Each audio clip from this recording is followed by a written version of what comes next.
So when many of us think about these new weight loss medications, like semaglutide, Yeah. our minds tend to jump straight to the visible changes, the rapid physical stuff. Right.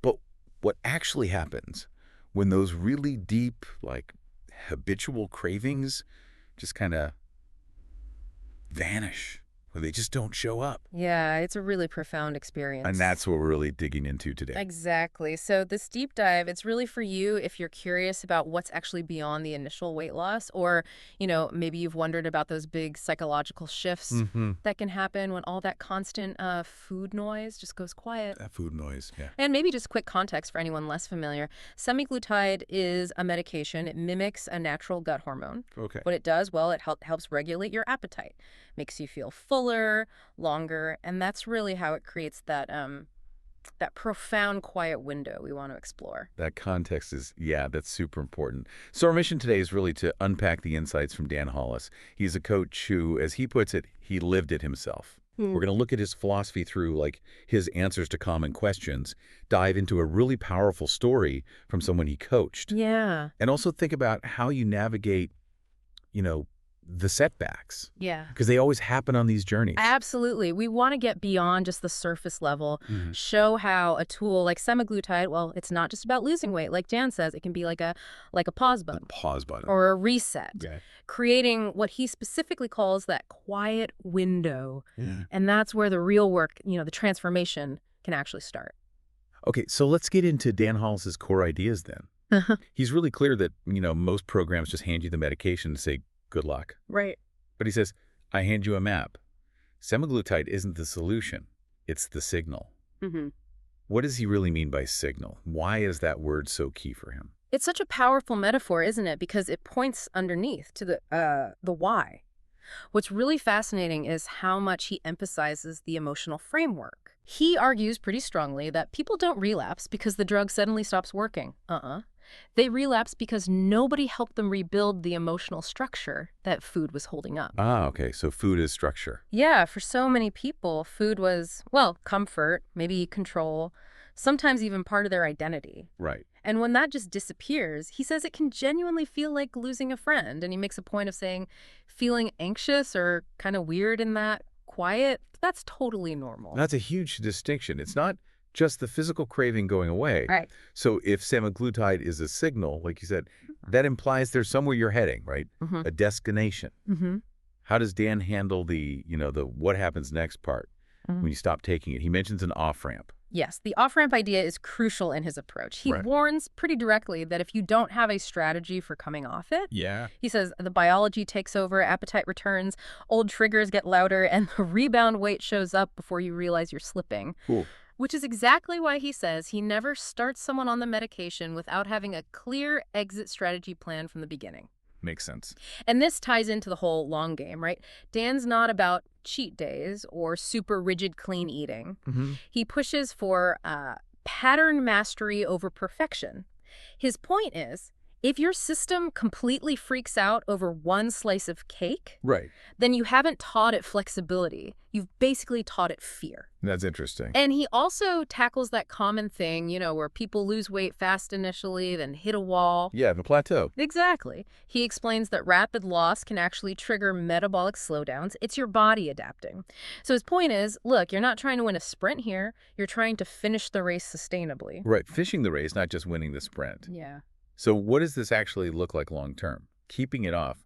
He talks about becoming the kind of person who doesn't need weight loss as a project anymore. Yeah. How do you become that person? Well, that, he says, takes identity work, not just dieting. It's deeper. Identity work. Okay.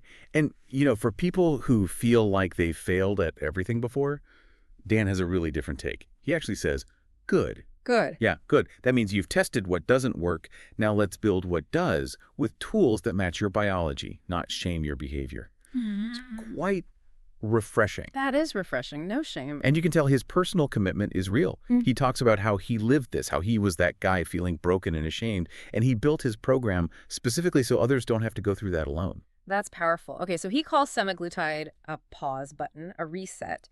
You mentioned the quiet window again. What does he mean by that, and how does that idea change how he defines success? He frames it as a chance to build new systems while the noise gets quiet. That's the opportunity.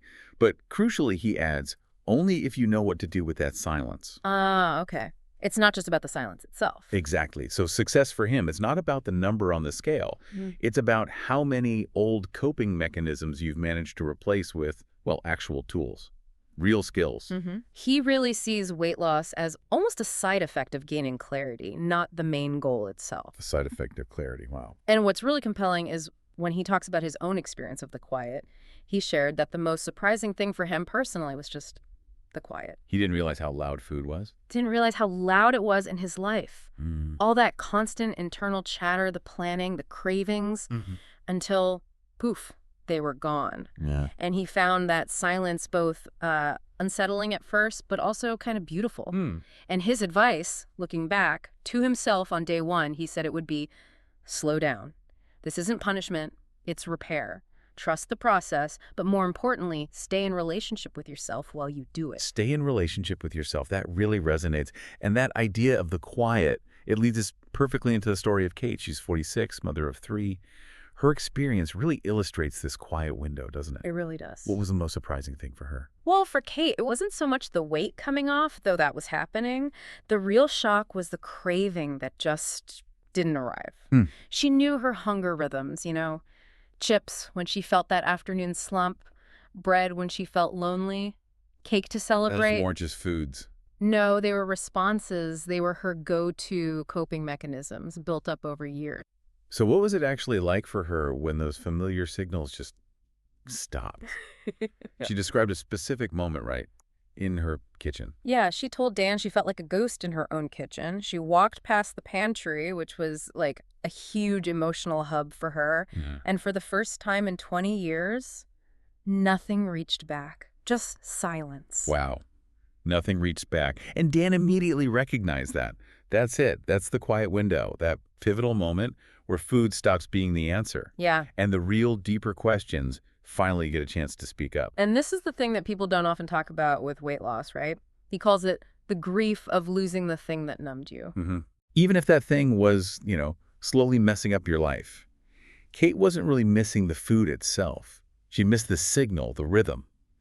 That old story she told herself that said, at least I know how to feel full. Yeah, that familiar pattern. She actually told her husband one night she just felt weird, like the house was too quiet, like her own brain felt like a library after closing time. Library after hours, that's evocative. She said, it's not that I'm sad, it's just that everything feels like truth now.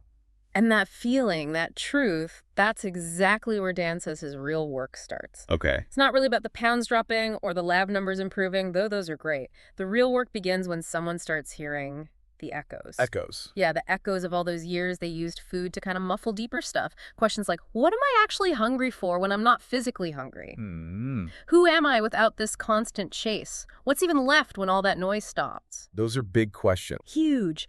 And he doesn't just offer a pep talk. He offers scaffolding, momentum, and just recognition. He gets it. He understands that semaglutide doesn't magically fix emotional hunger. Right. It just clears the runway so you can finally see what's actually trying to land there. Clears the runway. I like that.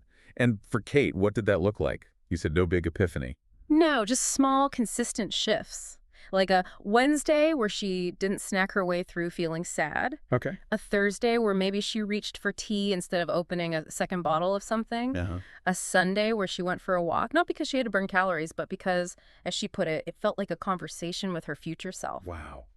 Conversation with her future self. Yeah, and like Dan says, she's not done, not fixed, not magically transformed overnight, but she's present. She's there in the quiet, actually listening. That's the real work. That is the work. And his message to anyone else finding themselves in that unexpected silence, if a craving didn't show up today and it feels unsettling, you're not broken. You're just starting to hear yourself again. That's incredibly validating. Yeah. This quiet window idea, it also changes how we think about setbacks, doesn't it? Oh, massively. Dan coached someone else through challenges, and he told them, most people don't relapse into hunger. They relapse into confusion. Confusion. Interesting. Yeah, he reframes setbacks as, well, predictable, not shameful. They're just moments where the body and brain are trying to recalibrate. They're signals that you're human, not signs of failure or laziness. Use that metaphor, right? Not a straight line, but if... Spiral staircase. Yeah. Exactly. You might feel like you're going around in circles sometimes, Yeah. but you're actually still climbing upwards. Yeah. So when this person hit a plateau, their first thought was, something's wrong with me. Mm-hmm. The default reaction. Right. But Dan helped them see it differently. It was the body catching up, the metabolism basically asking for a little grace. Okay, so can you give us a concrete example? Like, how would someone reframe that memory craving, as he calls it, when it pops back up? What's the actual action step? Absolutely. So when an old craving reappears, he taught them it wasn't weakness resurfacing, it was just memory. An old neural pathway lighting up, kind of asking, hey, does this still matter?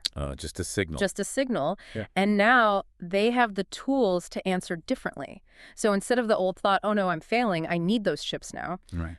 the reframed thought becomes something like, okay, that's an old memory pathway firing. Interesting.